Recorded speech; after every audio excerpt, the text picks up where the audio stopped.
Here we go, example 2. It says after meeting in Emerson, Manitoba, Hannah drove 62 miles south and Farron drove 98 kilometers north. Who drove farther?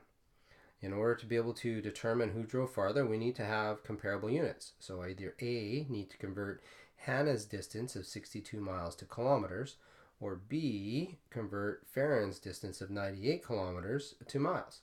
So one or the other. I'm going to convert Hannah's miles to kilometers just because it's the first one mentioned. I go back to my table. I try and find a conversion factor that relates miles and kilometers. Let me erase these lines. That relates miles and kilometers. So right up here, 1 mile is 1.609 kilometers, or approximately. So here we go. We got 62 miles, and I want to convert those miles to kilometers. So I want kilometers in the top of my conversion factor. I want miles in my bottom. And what's the relationship? The relationship is 1 mile is 1.609 kilometers. So when I multiply this out, I get 62 times 1.609, which is 99.758.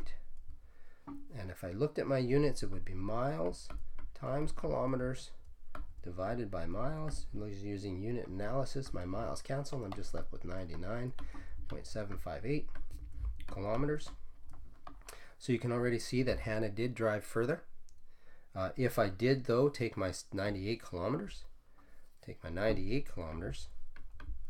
and convert again to miles this time. Miles is on the top of my fraction, or my conversion factor, and kilometers is on the bottom. So it's 1 over 1.609, and I convert those or multiply that, I get 98 over 1.609. My kilometers will cancel. I'm just left with miles. When I divide that out, I get what do I get? I get 60.907 miles, or 60.91 miles. Still turns out and works out that Hannah drove further.